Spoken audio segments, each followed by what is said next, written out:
I was sitting in my car, parked across from Jessica's office. It was late, and most people had already gone home. My eyes were fixed on the entrance, watching as Jessica walked out. But she wasn't alone. There he was, Sam, her boss, walking beside her.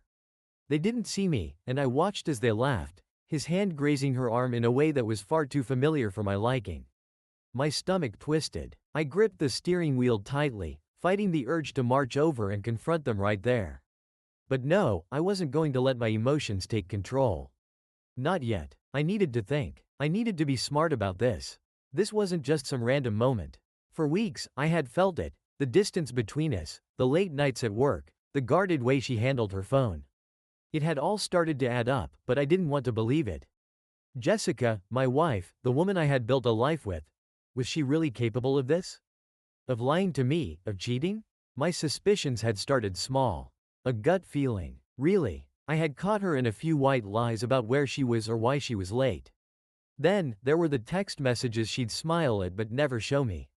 I wasn't stupid. I knew something was going on, but I hadn't expected it to be with him, her boss, of all people. I hired a private investigator to get the proof. Call me paranoid, but I needed cold, hard facts before I made any moves.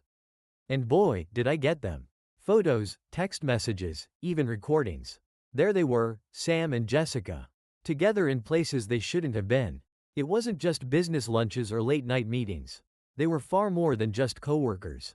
And now, watching them together in front of me, laughing like nothing mattered, it all clicked. The nights she came home late, the unexplained business trips, the sudden need for space. She had been lying to me for months. I wanted to explode, to storm over there and scream at both of them. But I didn't. I sat there, silent, watching them disappear down the street. This wasn't the time for rage. It was the time for strategy. If they thought they could get away with this, they were dead wrong. I wasn't the kind of man to quietly accept betrayal. Jessica wasn't just going to lose me, she was going to lose everything. And as for Sam, he had no idea what was coming his way. I wasn't planning to just confront them in private. No, this needed to be bigger, public, and humiliating. Sam wasn't just her boss, he was a well-respected figure in the company. With a reputation for being a charming, successful leader. He had everyone fooled, but I had the power to destroy that image. The plan was already forming in my mind as I drove away. There was a big corporate meeting coming up. Everyone important would be there. It was the perfect opportunity. I would expose them both in front of the entire company, ruin his career, and take Jessica down with him. They had underestimated me, thinking I would just sit back and accept it. This was going to be bigger than anything they could have imagined. I spent the next few days in a cold, calculated haze. Every time Jessica came home, acting as if nothing had changed, I had to bite my tongue to keep from confronting her. It was almost laughable, watching her pretend our life was still intact while I knew everything.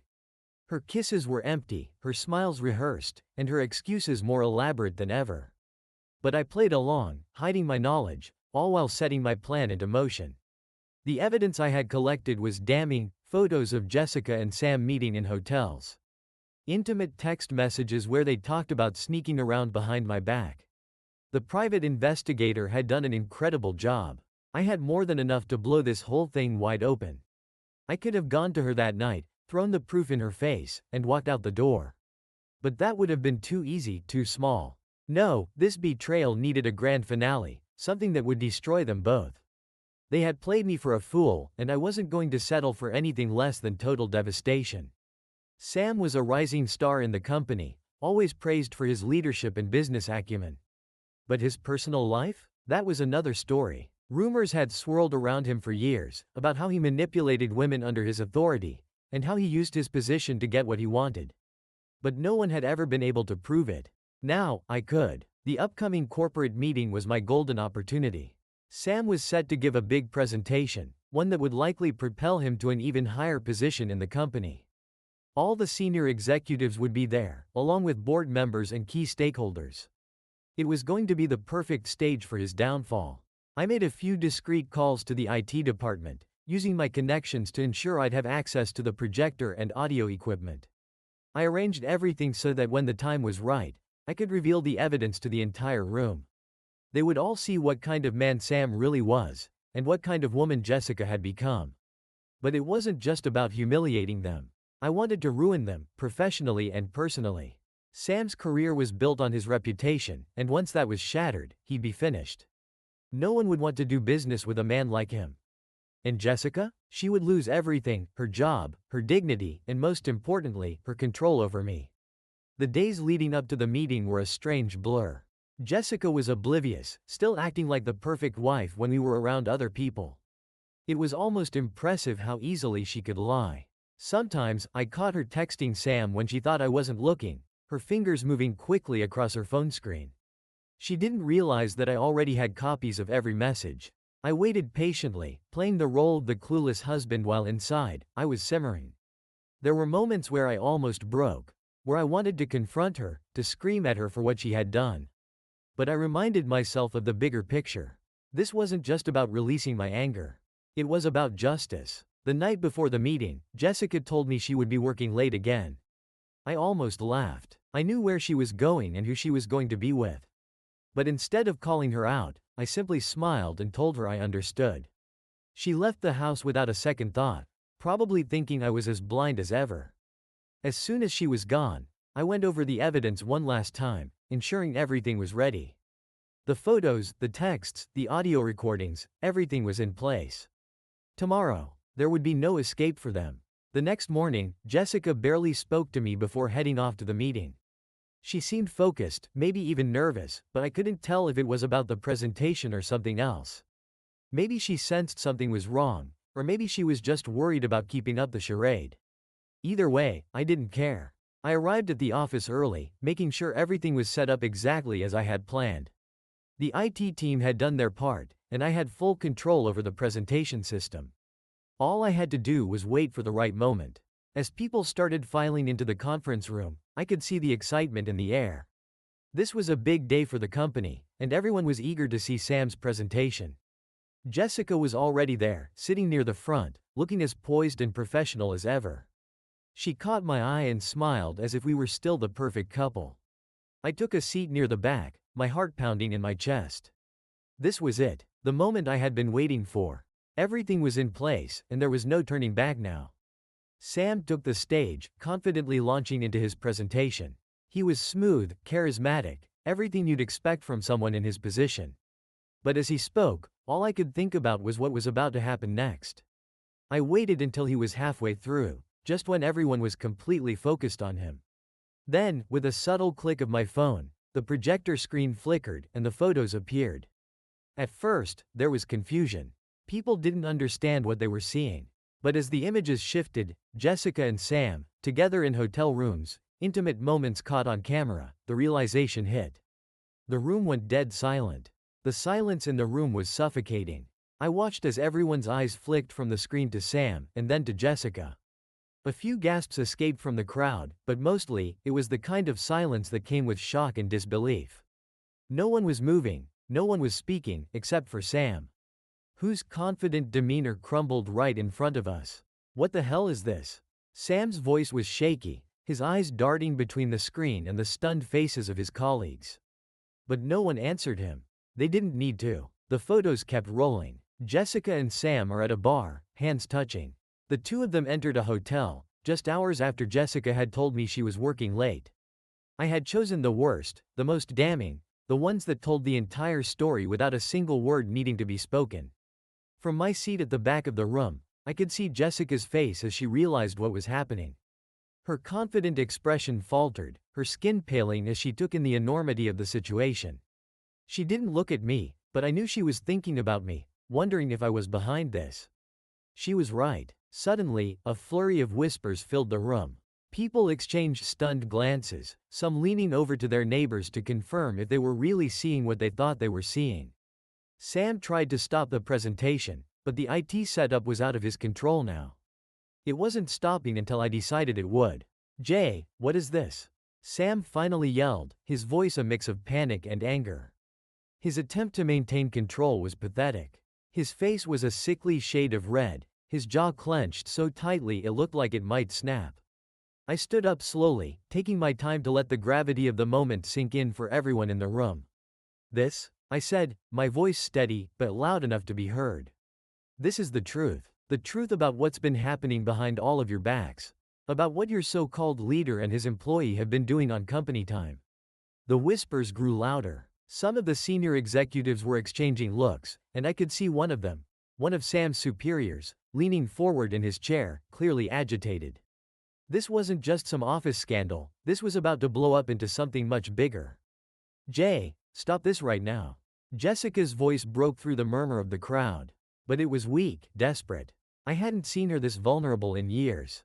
She stood up, her hands trembling as she reached out toward me, pleading. This is between us. Please don't do this. I ignored her, my eyes fixed on Sam. You thought you could get away with this, I said, my voice growing colder. Both of you. Lying, sneaking around, thinking no one would find out. But now, the entire company knows exactly who you are. And Sam, trust me, they're not going to forget. Sam stumbled forward, trying to regain some control, but his words came out stammered and broken. This is personal. This doesn't concern anyone here. Doesn't concern anyone here? I interrupted, my tone sharper now. You used your position of power to manipulate my wife, and who knows how many others. This concerns everyone here. How long have you been using this company to cover your tracks? How many others have been silenced because you outranked them? A few of the executives in the front row exchanged glances. Their faces a mix of disgust and calculation. They were already thinking ahead, already picturing the damage control they'd have to do once this hit the media. Because it would. I didn't stop. I wanted them all to feel the weight of this. And Jessica, I said, turning to her now. You chose this. You threw away everything for him. For this. I gestured toward the screen, where the final photo lingered. A shot of them kissing in the parking lot of a restaurant, just a few days ago. Her face crumpled. For a moment, I thought she might collapse. Her knees wobbled, and she gripped the edge of the table in front of her for support. But I felt nothing. No pity. No regret. Just cold satisfaction. This is a professional environment, one of the board members finally spoke, his voice deep and authoritative. He was trying to regain control of the room, but it was too late. We will deal with this matter privately. There's no need for this public display. Public display? I scoffed. If it weren't for this display, Sam would still be standing here, getting a promotion, while everyone clapped for him. This needs to be out in the open. People need to know who they're working with. The board member stood up, signaling the meeting was over. We'll handle this internally. Mr. Russell, you'll be hearing from us. But the damage was done. Sam wasn't coming back from this, no matter how they tried to spin it. His reputation was obliterated. I could already see a few of the board members distancing themselves, their eyes narrowing as they looked at him. Sam wasn't just going to lose his job, he was going to lose everything he had built his career on. Jessica, on the other hand, stood frozen, unable to move, her eyes locked on the floor. She didn't even look at me as I walked out of the room. I had no doubt that her time at the company was over, too. No one would trust her after this, and even if they did, her credibility was gone. As I left the building, stepping into the cool air outside, I felt a strange sense of calm settle over me. The storm had passed, but I knew the fallout was just beginning. They thought they could get away with betraying me, but they had no idea who they were dealing with. This was only the beginning. Leaving the office that day felt surreal. I walked through the glass doors as if I were stepping out of a different life, the cool breeze hitting my face like a reminder that I had done what I had come to do. But despite the satisfaction that coursed through me, there was a numbness underneath it all. I wasn't naive enough to think that the fallout was over just because I had exposed them. No, it was only just beginning, for all of us. Back at home, the silence was deafening. Jessica hadn't come back yet. I didn't expect her to. The house felt strange, almost foreign, like it no longer belonged to either of us. I sat down on the couch, staring blankly at the wall, trying to process everything. The satisfaction I'd felt at the office was starting to fade, replaced by something colder, emptier. I had planned this for so long, dreamed of this moment of revenge, of seeing them both humiliated and ruined. And now that it was done, I wasn't sure what was left. What was I supposed to do now? Move on? Start over? A part of me wanted to feel free, to celebrate the fact that I had ripped off the mask they had worn for so long. But instead, there was only exhaustion. I realized that even though I had brought them down, it hadn't brought me the peace I thought it would. Jessica came home hours later, her face drawn, her eyes red from crying. She didn't speak at first, just stood in the doorway, staring at me like I was someone she didn't recognize. In a way, I wasn't. The man she thought she had fooled for so long wasn't here anymore. Jay, she finally whispered, her voice cracking. Why? Why did you have to do it like that? I stared at her, feeling the anger rise again. Why? You're asking me why? After everything you've done? Her lip quivered, but she held her ground. I know I made mistakes. Mistakes? I cut her off, standing up. You think this was just some mistake? You lied to me for months, Jessica. You cheated, and you thought you could just get away with it. And you want to talk about mistakes? She broke down then, sinking to the floor, her head in her hands. I didn't feel any sympathy for her. I had none left to give. I loved you, she sobbed, her voice barely audible. I don't know what happened. I didn't mean for it to get this far. You didn't mean for it? I repeated, my voice cold. That's supposed to make it better? You didn't mean for it, but you did it anyway. Over and over again. You destroyed us, Jessica. There was a long, painful silence between us. She didn't argue. She couldn't. The truth was too heavy now, too real. I'm going to pack some things, she finally whispered, her voice hollow. I'll stay somewhere else for a while. I didn't stop her. I didn't care where she went. As she moved around the house, packing her bags, I sat back down on the couch, staring out the window. It was over. There was no going back. When she finally left, closing the door quietly behind her, I felt a strange sense of relief. The house was mine again, but it was an empty victory. That night, I lay in bed, staring at the ceiling. Sleep wouldn't come. My mind kept replaying the events of the day, the looks on their faces, the whispers in the room. I had wanted this so badly, but now that it was done, I wasn't sure what it had cost me. The next few days passed in a blur.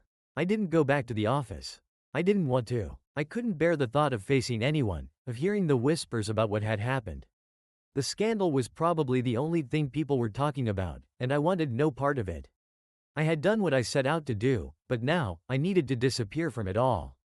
Jessica had sent a few texts, trying to talk, but I didn't respond. What was left to say? There was no going back from what she had done. No fixing the shattered pieces of our marriage. We both knew that. One morning, a few days after the meeting, I got a call from a mutual friend. Jay, have you seen the news? He asked, his voice tense. I hadn't. I hadn't paid attention to anything since that day. I opened my laptop, dreading what I might find.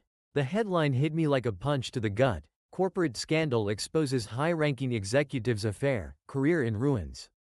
The story had broken. It was all over the internet. Sam's affair with Jessica wasn't just company gossip anymore, it was public. The article detailed the fallout from the meeting, how Sam had been suspended pending an internal investigation, and how shareholders were furious. Jessica's name was mentioned, too. She wasn't just collateral damage, she was part of the scandal. I scrolled through the comments, seeing strangers tear them both apart. Some people were outraged at Sam for abusing his position. Others were disgusted by Jessica, calling her a homewrecker. And still, others were speculating about what kind of man would expose his own wife like that. The more I read, the more I felt the weight of what I had done. I hadn't just ended their careers, I had made them into a public spectacle. I had wanted to destroy them, and I had succeeded. But now, I wasn't so sure that was what I wanted anymore. Sam's company released a statement later that week, officially firing him. His career, once so promising, was over. Jessica's job was gone, too. She hadn't even had a chance to resign. They had let her go as soon as the story broke. No one wanted to be associated with the scandal. In the weeks that followed, Jessica tried reaching out to me again. I ignored her calls, but the guilt started creeping in. I had wanted revenge, but I hadn't expected it to unravel our entire lives like this. I thought I could walk away clean, but now it felt like I had dragged myself into the same mess I had exposed them to. One evening, after ignoring yet another call from Jessica, I sat down and finally let it all sink in. I had gotten what I wanted. Sam was ruined, Jessica was humiliated. And I was free. But I didn't win anything. I had burned down my entire world, and all that was left were ashes. A month had passed since the fallout, but the echoes of that day continued to haunt me. The headlines had faded, replaced by newer scandals, but the damage remained.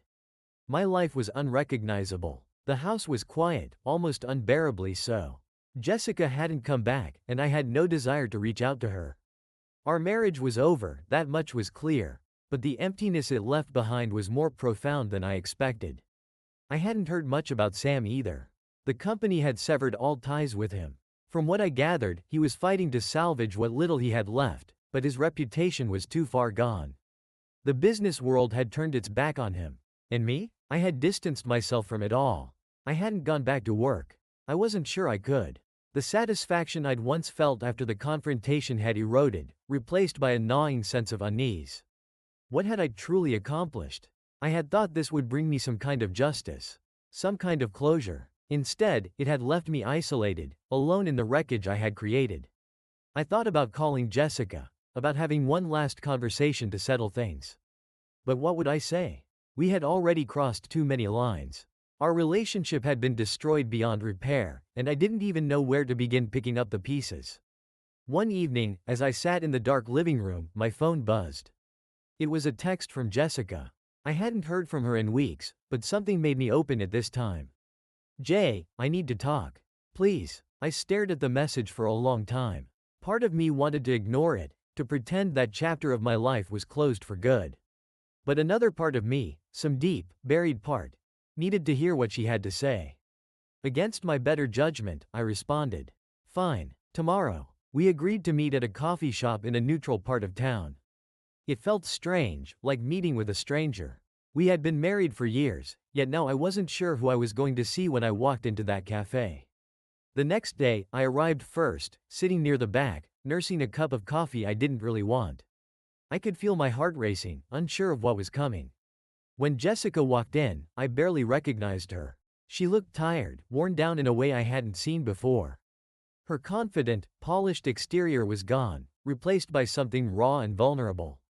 She spotted me and hesitated for a moment before making her way over. "Jay," she said quietly as she sat down. "Jessica," I replied, my voice colder than I intended. There was an awkward pause, the weight of everything unsaid pressing down on us. Finally, she spoke. "I know I'm the last person you want to see right now," she began, her voice trembling slightly. "But I couldn't leave things like this.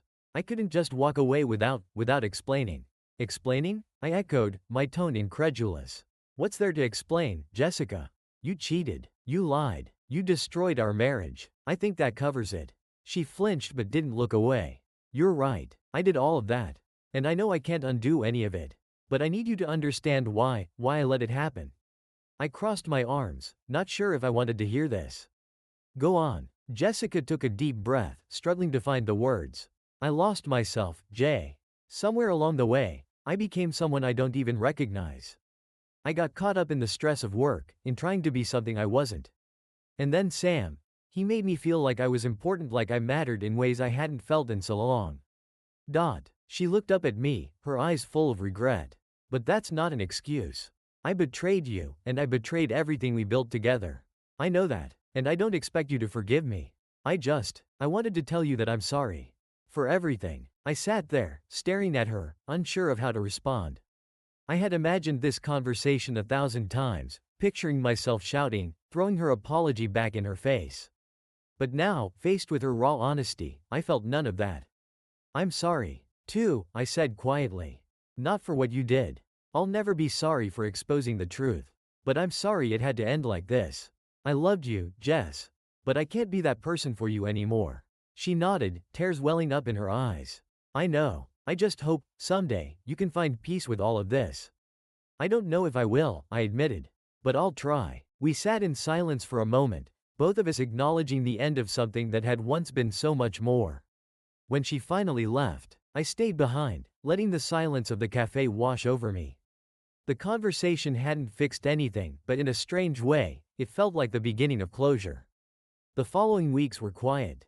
Jessica and I had cut our final ties, and she moved to a different city to start over.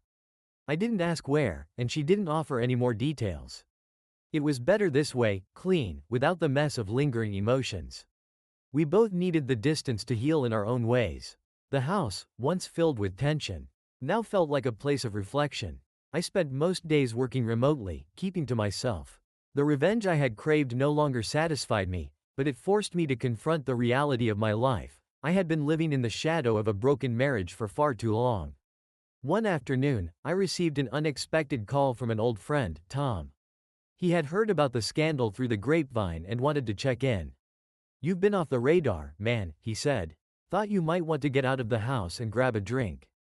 I hesitated at first, but something in his voice reminded me that I needed to start living again. "Yeah, sure," I agreed. "Let's do it." That night, I met Tom at a local bar. The kind of place we used to go to before life had gotten so complicated. It felt strange to be out in the world again, surrounded by people laughing, talking, living their lives as if nothing was wrong. But as we sat there, catching up over drinks, I realized something. I had been buried under the weight of my own anger and bitterness for so long that I had forgotten what it felt like to just exist, to be myself. "So, what's next for you?" Tom asked, his voice casual but curious. I thought about it for a moment, letting the question settle. "I'm not sure," I admitted. "But I think it's time to move forward." He nodded, a knowing smile on his face. "You've been through hell, Jay. But it's never too late to start over." And for the first time in what felt like forever, I believed him. As I drove home that night, the city lights flashing by, I felt something shift inside me. The anger was still there. But it was quieter now, more distant. I had torn my life apart to expose the truth, but now it was time to rebuild. Slowly, piece by piece. I didn't know what the future held, but for the first time in a long time, I wasn't afraid to find out. Weeks turned into months, and slowly, life began to take on a new rhythm. The weight of the past had not fully disappeared, but it had lessened, becoming more of a shadow than a constant presence. I had learned to live with the silence in my house. Though sometimes it still felt too big, too empty. But there was also something freeing in that emptiness, an opportunity to start fresh, to figure out who I was without the anger and betrayal that had consumed me for so long. Work became my distraction. After months of working remotely and avoiding the office, I finally decided to go back. I wasn't the same person who had left, and I knew I couldn't pretend nothing had changed. Walking into that building, knowing people whispered about the scandal, was like walking into a room where everyone knew your deepest secret. But I didn't care anymore. I was past worrying about what people thought. It didn't take long for me to notice that things at the company had shifted since Sam and Jessica's departure. The atmosphere was different. Sam's replacement, Lisa Warren, was a sharp, no-nonsense executive who wasted no time in cleaning up the mess left behind. I kept my distance from her at first, not wanting to be reminded of everything that had happened. But she eventually called me into her office for a meeting.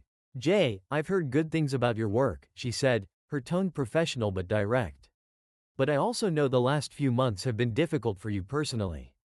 I'm not going to pretend I understand what you've been through, but I do know one thing: you've proven yourself. And I want to offer you a new opportunity." I was taken aback. After everything that had happened, I wasn't expecting anyone at the company to give me another chance. But Lisa wasn't the type to dwell on drama. She cared about results. "What kind of opportunity?" I asked, curious but cautious. She leaned forward, her eyes locking with mine. "I want you to head a new project we're launching. It's going to be high profile, and we need someone with your skill set to lead it. I've already spoken to the board, and they're on board. This is a fresh start, Jay, if you're ready for it." Her words hit me harder than I expected. A fresh start. The very thing I had been struggling to find. I had spent so much time tearing things down that I had forgotten what it felt like to build something new. "I'm ready," I said, my voice firm. For the first time in a long time, I felt a spark of hope. The new project consumed me in the best way possible. I poured myself into the work, finding satisfaction in solving problems, making decisions, and leading a team that respected me. I wasn't just the guy who had exposed the affair anymore. I was Jay Russell, the professional, the leader. It felt good to have something to focus on, something that wasn't tied to my past. And yet, the past still had a way of creeping back in when I least expected it. Late one night, after a long day at the office, I found myself scrolling through old photos on my phone. Pictures of Jessica and me from happier times, before everything had fallen apart. I stared at them for a long time, wondering how we had gone so wrong. But this time, the sadness wasn't as sharp. It was more like a distant memory. A reminder of a life that had once existed but was now gone. I closed the photo gallery and put my phone down. That chapter was over. I had to keep moving forward. As I immersed myself in the new project, life began to settle into a manageable routine. Days blurred into each other as I worked late nights and early mornings, but it felt productive, fulfilling even. I wasn't thinking about Jessica as much anymore, and Sam's name had faded into the background of company gossip. I was moving on, at least.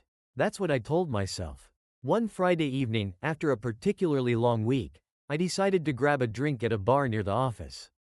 It wasn't the same place Tom and I had gone to, but something quieter, more low-key. I just needed a moment to relax, to unwind without thinking about work or anything else. I was sitting at the bar, sipping my whiskey, when I noticed someone familiar walk in. It took me a second to place her, but when I did, my heart sank a little. It was Jessica. She hadn't seen me yet, and I debated whether I should leave before she did. I wasn't sure I wanted to go through the awkwardness of running into her after all these months. But something kept me rooted to my seat. Maybe it was curiosity, maybe it was something deeper. Either way, I stayed. Jessica ordered a drink and sat at a small table by herself, looking as though she was lost in thought. She looked different, not just physically, but in her demeanor. There was a kind of weariness in her that hadn't been there before. For a moment, I wondered if I should go over and say something. But what would I say? That I had moved on? That I wasn't angry anymore? As if sensing my eyes on her, she looked up, and our eyes met. Her expression shifted, a mix of surprise and hesitation, but then she gave me a small, almost sad smile. I wasn't sure how to interpret it, but before I could overthink it, she stood up and walked toward me. "Jay," she said quietly as she approached. "Jessica," I replied, my voice neutral. There was a long pause, neither of us sure what to say. The last time we spoke, things had been tense, filled with regret and unresolved emotions. But now, standing in front of me, she just looked tired. "Can I sit?" she asked, gesturing to the stool next to me. "Sure," I said, though I wasn't sure if that was the right decision. She sat down and ordered another drink, her fingers nervously tapping on the bar as she waited. Finally, she spoke. "I didn't expect to see you here." "Same," I replied, unsure of where this conversation was heading. We both took a sip of our drinks, the silence growing heavier by the second. Then, she sighed, turning to face me more directly. "I've been meaning to reach out," she said softly.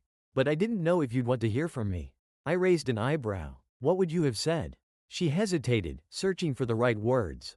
"I don't know. I guess I just wanted to see how you were doing. I know I've made things difficult, and I don't expect you to forgive me. But I wanted to know if you're okay." I wasn't sure how to respond. Part of me still resented her for everything, but another part of me had started to let go. The anger wasn't as fresh anymore, and seeing her like this, vulnerable, unsure, it didn't stir the old emotions like I thought it would. "I'm doing fine," I said, my voice calm. "I've moved on." She nodded, looking relieved but also a little sad. "I'm glad. You deserve to be happy." Another pause, and then she spoke again, her voice barely above a whisper. "I'm sorry, Jay, for everything. I know I can't fix what I did, but I am sorry." I looked at her for a long moment, searching her face for any sign of deception, any hint that this was just another game. But there was nothing. She was sincere. "I know," I finally said. "And I've already forgiven you. But that doesn't mean things can go back to the way they were." "I know," she said quietly. "I don't expect that. I just wanted you to know." We finished our drinks in silence after that, the weight of the past still lingering between us, but lighter somehow. When she finally stood to leave, she gave me one last look, her eyes filled with a kind of understanding that hadn't been there before. "Take care, Jay," she said, before walking out the door. As I sat there, watching her leave, I felt something shift inside me. Maybe it wasn't full closure, but it was something close to it. And for the first time in a long time, I felt like I could finally breathe. After that unexpected encounter with Jessica, I couldn't help but feel a sense of relief. It was as if the last bit of weight I had been carrying had finally lifted. I had forgiven her, truly forgiven her, and while we would never go back to what we once were, I knew I had made peace with the past. With that chapter closed, I focused even more on the future. The project at work was taking off, and for the first time in years, I was fully immersed in something that felt right. Lisa, my new boss, continued to trust me, giving me more responsibility as we moved forward. The team respected me, and I found a renewed sense of confidence in my work. One Friday evening, just as I was getting ready to leave the office, Lisa walked in. "Jay, do you have a minute?" she asked, standing at the door of my office. Sure, I replied, wondering what it was about. She never stayed late unless there was something important. She walked in and closed the door behind her. I've been reviewing your work on the project, and I have to say, you've been doing a fantastic job. The board is impressed, and I am too. I thanked her, feeling a little surprised at the sudden praise. I had always known I was good at what I did, but hearing it directly from Lisa gave it a sense of validation I hadn't expected. She leaned against my desk, her eyes studying me for a moment before continuing. You've been through a lot, Jay. More than most people can handle. But you've come out the other side stronger. And I think you deserve to be rewarded for that. My curiosity piqued. What are you suggesting? We're expanding. The company's going international, and I need someone I can trust to head up a new office. It's a big step, but I believe you're the right person for the job. I blinked, the enormity of what she was offering sinking in. Heading up a new office? That was more than just a promotion, it was an entirely new life. Where? I asked, my mind racing with possibilities. London, she said with a smile.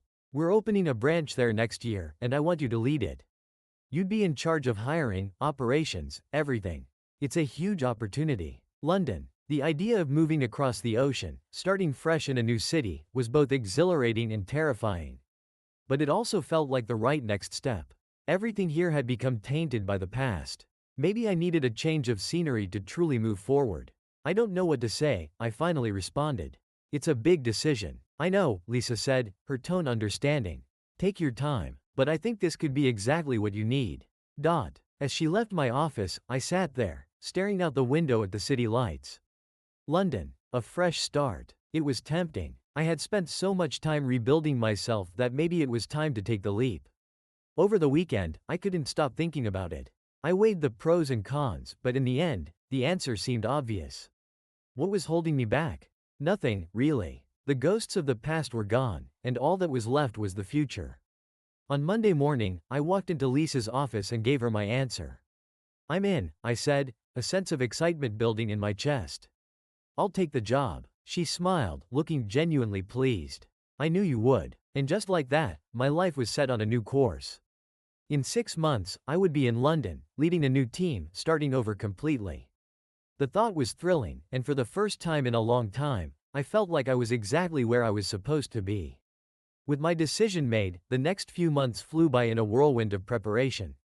There were contracts to finalize, meetings to hold, and logistics to figure out. The move to London was going to be a big one, and I was determined to make sure everything went smoothly. In the midst of all the excitement, I knew there was still one more thing I needed to do before I could leave. I needed to formally close the chapter with Jessica. We had run into each other at the bar, but that hadn't been a proper goodbye. And as much as I had moved on, I knew it wouldn't feel right to leave the country without some kind of closure.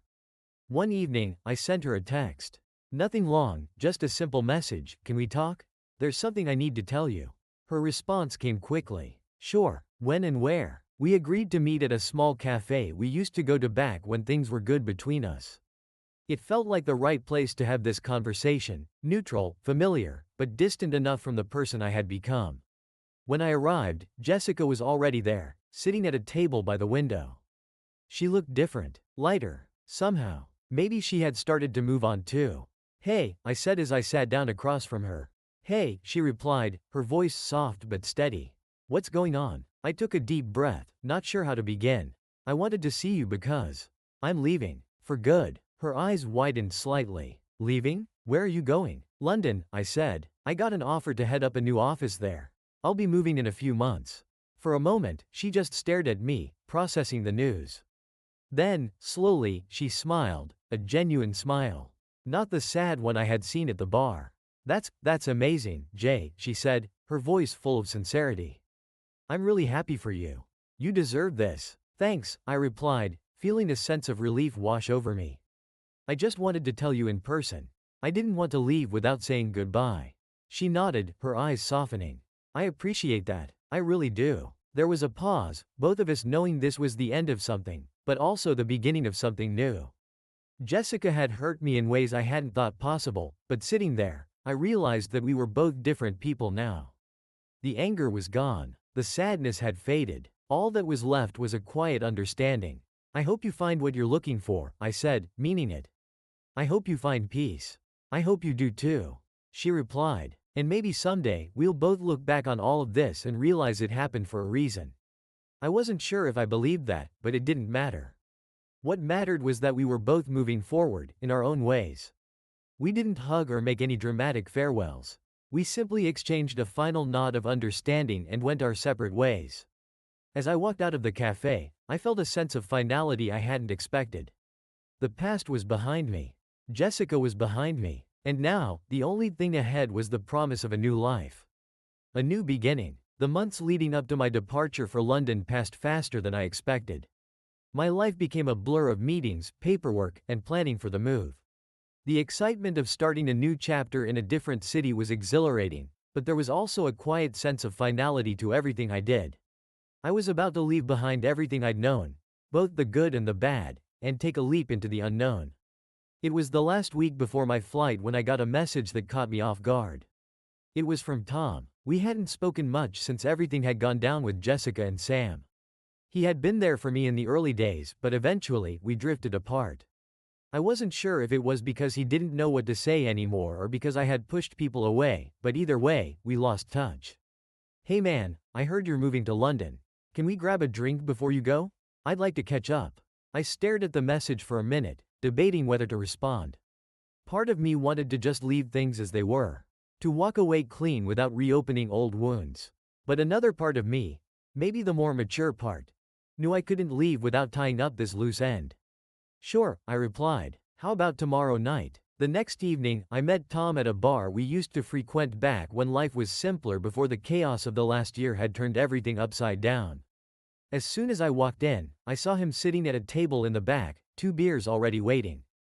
Jay, he said, standing up to give me a firm handshake. A bit of awkwardness lingering between us. Tom, I nodded back, taking the seat across from him. For a moment, neither of us spoke. We just sipped our beers, letting the silence stretch between us. Finally, he cleared his throat and broke the tension. Look, I just want to say. I'm sorry, Tom started, his voice heavy with sincerity. I know I wasn't around as much as I should have been. I should have been there for you more when everything happened with Jess and Sam. I took a deep breath. Appreciating his honesty. I get it, man. It was a weird situation. You didn't owe me anything. No, that's not true, he insisted. You're my friend. I should have been there. I guess I didn't know how to deal with it myself. But I'm sorry I left you hanging. We sat in that apology for a moment. The truth was, I had missed him. Tom had been one of the constants in my life, and even though we had drifted apart, there was a part of me that was glad he had reached out. It felt like closure on another chapter of my life. It's okay, I finally said, offering a small smile. We both needed space, I think. But I'm glad we're talking now. He seemed relieved by my words and leaned back in his chair. So, London, huh? That's a big move. You excited? Yeah, I replied, feeling the familiar buzz of excitement rise in my chest. It's a fresh start. Exactly what I need right now. I get that, Tom said, nodding. It's probably the best thing you could do after everything. We talked for a while longer, about work, about life, and even about the ridiculousness of me moving to a city where I didn't know a single person. Tom joked about coming to visit, and for the first time in a long time, it felt like old times, like the friendship we had before everything got messy. As the night wound down, Tom raised his glass for one final toast. To new beginnings, he said, a grin spreading across his face. To new beginnings, I echoed, clinking my glass with his. When we left the bar, I felt lighter, as if another weight had been lifted off my shoulders. I hadn't realized how much I had missed Tom, missed having a friend who understood me. But now, with our friendship mended and the future wide open, I felt ready to embrace whatever came next. The next few days were a whirlwind of packing and saying goodbye to the few people who still mattered. My parents called to wish me well, and a few coworkers sent me emails, congratulating me on the move and wishing me luck in London. It was bittersweet, but I knew it was time to go. The morning of my flight, I stood in my now empty apartment, looking around at the place where so much had happened. It was strange to think about everything that had unfolded within these walls, the love, the betrayal, the pain, the growth. This apartment had seen the best and worst of me, but now it was just another empty space, ready for someone else's story. I grabbed my bags and headed for the door, pausing for just a moment to take one last look around.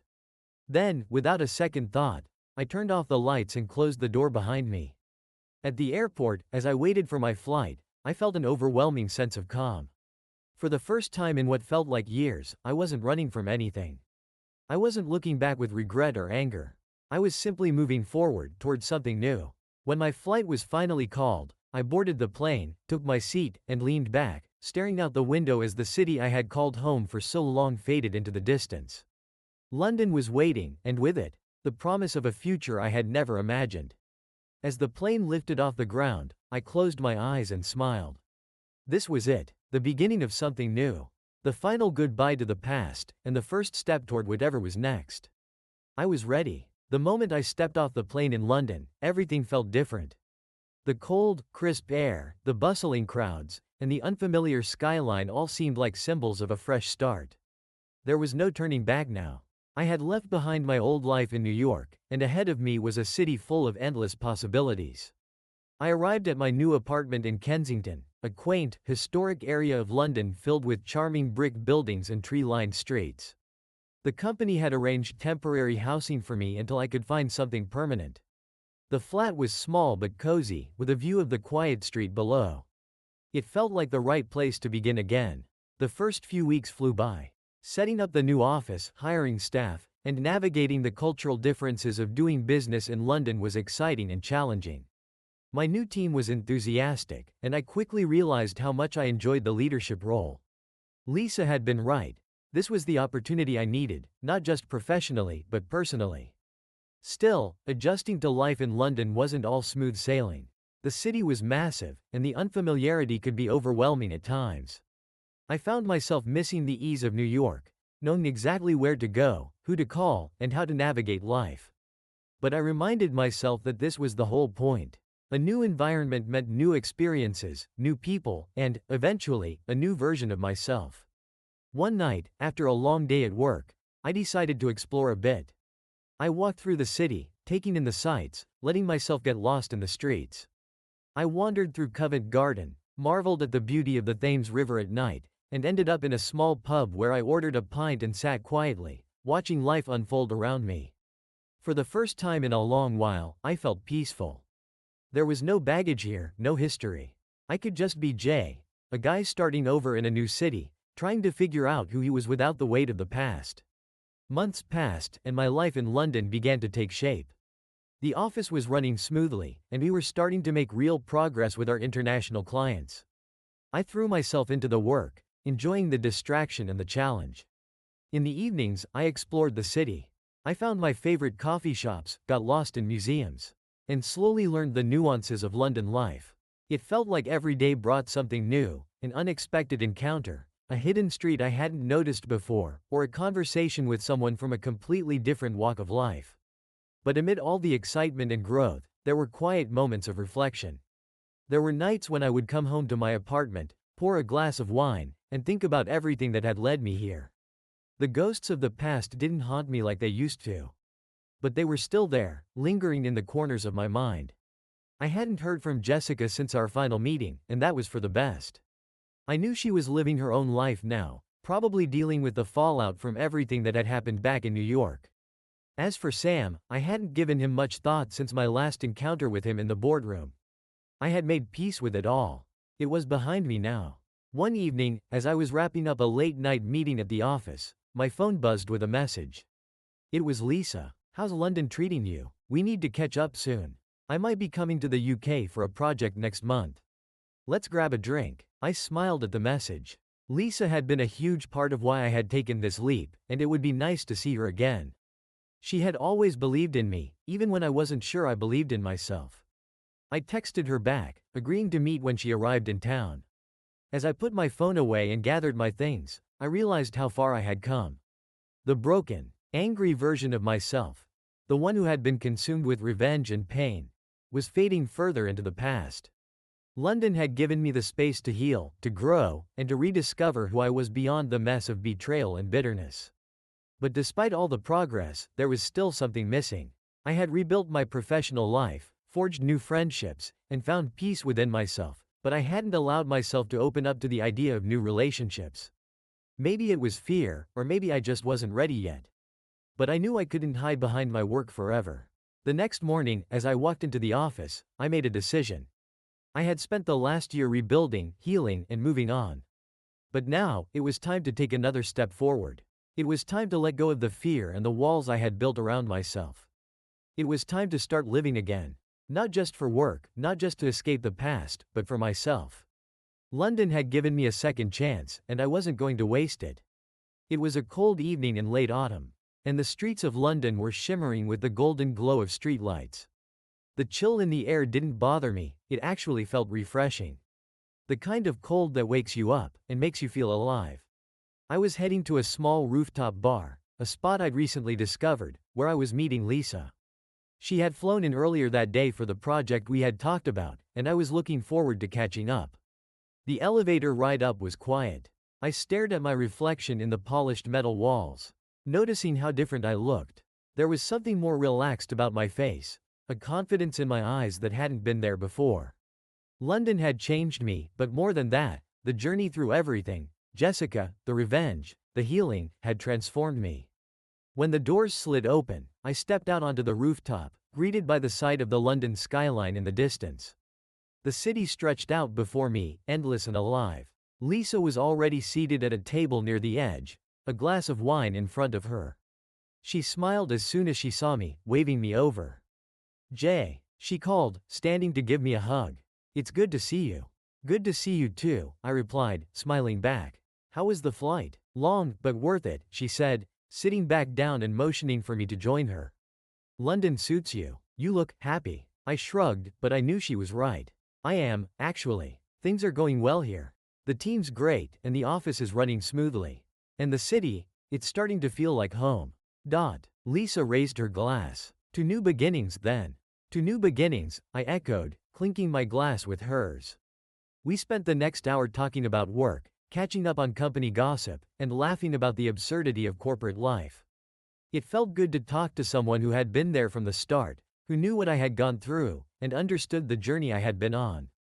As the night wore on, our conversation shifted to more personal topics. Lisa leaned back in her chair, studying me with a curious expression. "So," she began, "have you started dating again?" I laughed, caught off guard by the question. "Not really. I've been focused on work, settling into the new job, and just, figuring things out."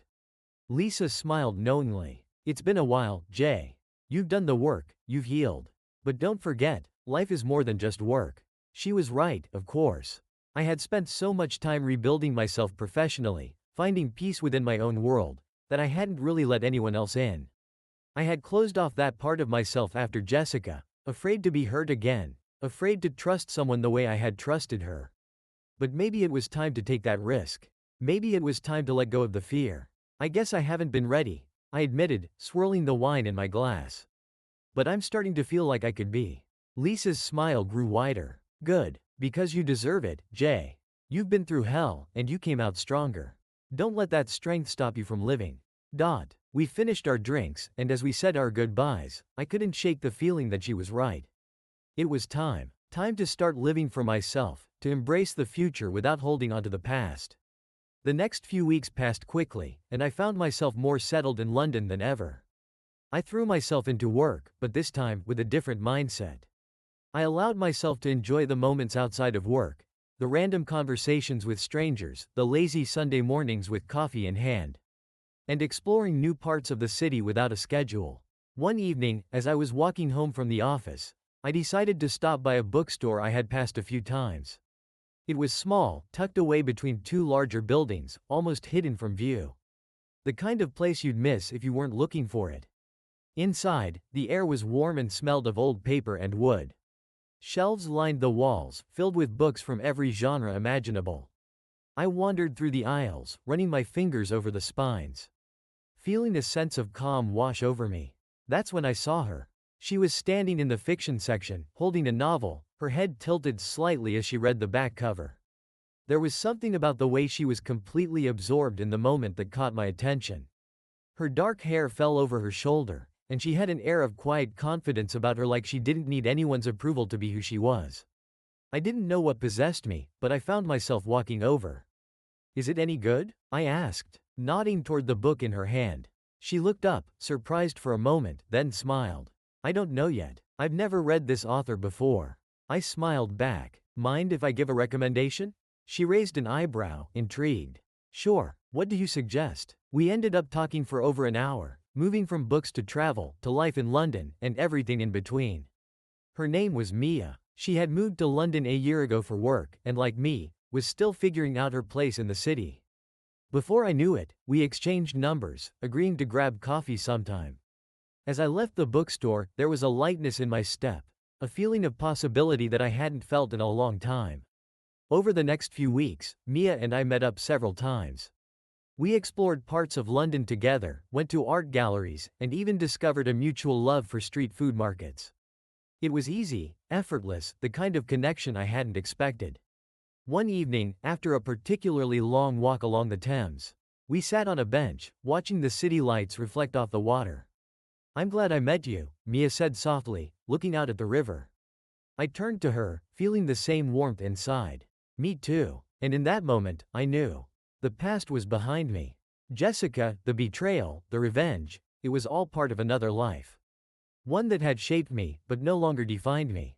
I had found my way out of the darkness, and now, standing on the edge of something new, I was finally ready to let someone in again.